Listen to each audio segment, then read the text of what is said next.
এগুলো সিদ্ধ হোক।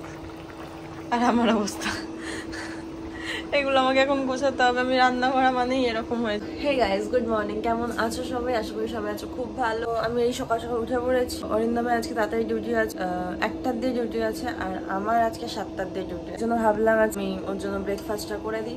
এই হলো ব্রেড, এখানে ব্রেডটা শেখছি, দেন আমি ডিমের পোচ বানাবো। বেশিরভাগ টাইমটা আমার যখন তাড়াহুড়ো থাকে ওই করে দেয়, কারণ এই কদিন আগে দিয়ে আমার মিড শিফট চলছিল, তো তাই জন্য আমার বেশিরভাগ ব্রেকফাস্ট ও করে দিচ্ছিল। ও তাড়াতাড়ি উঠে বানিয়ে দিচ্ছিল। আজকে উল্টো, আজকে ওর আগে ডিউটি আছে, তো তাই জন্য আমি ভাবলাম যে বানিয়ে দিই, তাড়াতাড়ি খেয়ে যাবে। ও চান করতে গেছে। যতই ঘুমাই না কেন মনে হয় আরও ঘুমাতে ইচ্ছে করে। এখন রান্নাঘরটা খালি আছে, তাই জন্য ভাবলাম যে একেবারে উঠেছি যখন ভাতটাও বসিয়ে দিই, কারণ সবসময় খালি থাকে না, আবার কেউ না কেউ রান্না করতে চলে আসে।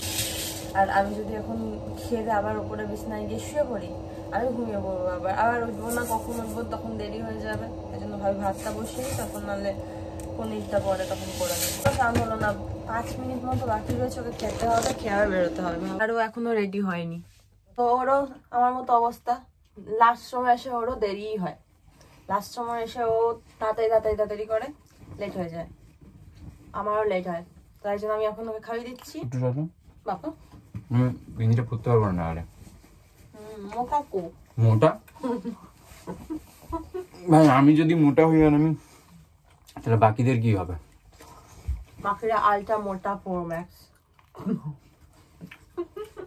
আসলে দেখো, আমারই এরকম তাড়াহুড়ো হয় না, ওরও এরকমই তাড়াহুড়ো করে। জাস্ট পৌঁছলাম, ঢুকবো রেস্টুরেন্টে। আর আজকের ওয়েদার একদম মেঘলা মেঘলা। আজকে এই ওয়েদার পুরো মেঘলা মেঘলা, দেখো কালো হয়ে গেছে। আমার তো মনে হচ্ছে একটু পরে বৃষ্টি আসবে। তো অরিন্দম চলে গেল কাজে। আমার এখন এখানে প্রায় ভাত হয়েই এসছে। এবার আমি পনির রান্না করব। তো কালকে রাত্রে যেহেতু পনির নিয়ে এসেছি, ও কোথায় রেখেছি কে জানে। দেখ, এটা অ্যাকচুয়ালি কমন ফ্রিজ, তো তাই এই তো এখানে আমার। তো এই পনির অনেকদিন পর রান্না করছি। প্রায় আমাদের রান্না, মানে আমি রান্না প্রায় করি না বলতে পারো, কারণ বেশিরভাগটা এসে ও করে দেয়, কারণ ওর তাড়াতাড়ি ছুটি হয়ে যায়। আমার রাত্রে ক্লোজিং শিফট থাকলে আমার রাত্রে 3টের সময় কখনো ছুটি হয়, তো আস্তে আস্তে 4টে এরকম বেজে যায়। আজকেও যেমন 7টার থেকে 3টে ডিউটি, আর এখানে দুবাইতে রমজান চলছে, তো তাই জন্য আমাদের 1 ঘন্টা আগেই ছেড়ে দেবে। মানে আমার বেসিক্যালি ডিউটি থাকে 6টার দিয়ে 3টে, কিন্তু আজকে আমার ডিউটি আছে 7টার দিয়ে 3টে। সো আমি এখানে অনেককে দেখেছি যে তারা এইরকম, মানে আমি এরকমভাবে যে মারটা গালি, মানে ভাতের ফ্যানগুলো গালি, তারা এরকম করেন, তারা ভাতের মধ্যেই ভাতের ফ্যান শুকিয়ে নেয়, মানে ভাতের মধ্যেই শুকিয়ে যায় অথচ। বাট আমি জানি না, আমার এরকম হয় না। আমি বরাবর মাকেও দেখে এসেছি যে এরকমভাবে ভাতের মার গালতে শাশুড়ি মা এরকম করে, আমিও তাই জন্য এরকমই করি। ভাত ঝরঝরেই হয় খারাপ। এই হলো আমাদের পনির। আর আমি যেই ট্রানজিশন ভিডিওগুলো দেখাই, এইরকম করে পনির টুকরো টুকরো টুকরো টুকরো হয়ে যায়। ট্রাই করি, 1 2 3। সো আমার পনিরও টুকরো টুকরো হয়ে, এখানে 2টো আলু নিয়ে নিয়েছি। এবার আলুগুলো কেটে নেবো।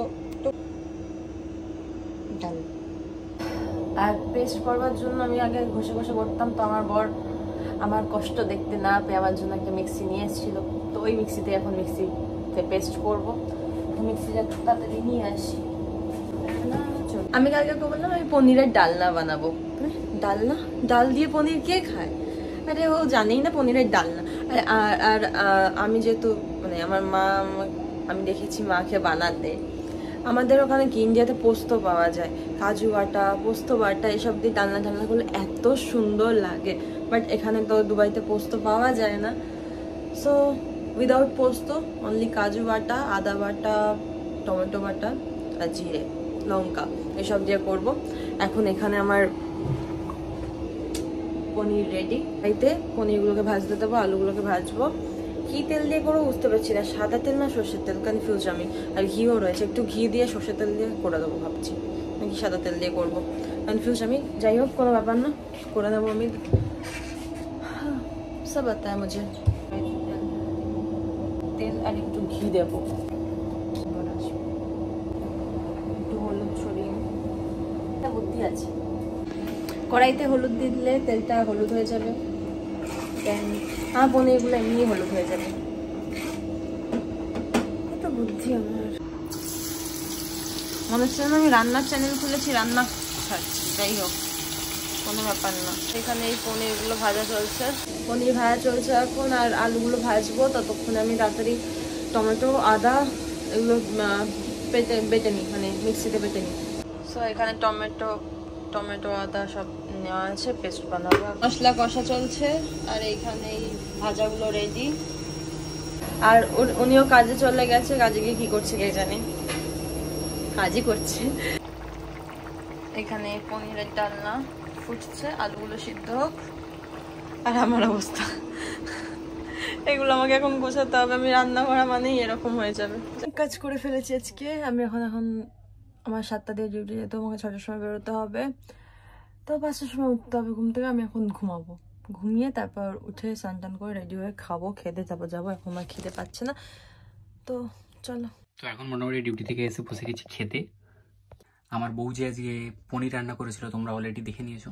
সো ও এখন তো ডিউটিতে, আমি ডিউটি থেকে এসে ফ্রেশ হয়ে একটু রেস্ট করছিলাম। এখন খেতে বসছি, এখন ফটাফট খাবো আর ঘুমি। তো এই ছিল মোটামুটি আজকের সারাদিনের ব্লগ। আমি খুব একটা বেশি করতে পারিনি, যাই করেছে ওই করেছে। সো ব্যাস এটাই। আর যেহেতু বুঝতে পারছো যে আমাদের স্কেডিউলগুলো একদমই ডিফারেন্স, সো ব্লগের টাইম স্পেসিফিক পুরো একটা টাইমে থাকবে না, যেটা 10টার সময় আসবে, কখনো কখনো সন্ধ্যে 6টায় বা রাত 9টায় আসতে পারে। বাট যতদিনই দেখো আমার কাছে ওদের ব্যাপারটা প্রচুর ম্যাটার করে। দেখো হচ্ছে নেক্সট ব্লগে। ভালো থেকো, সুস্থ থেকো, পরিবারের সাথে থেকো, কাজ লাগিও, প্রাণ বাঁচিও। Tata, by.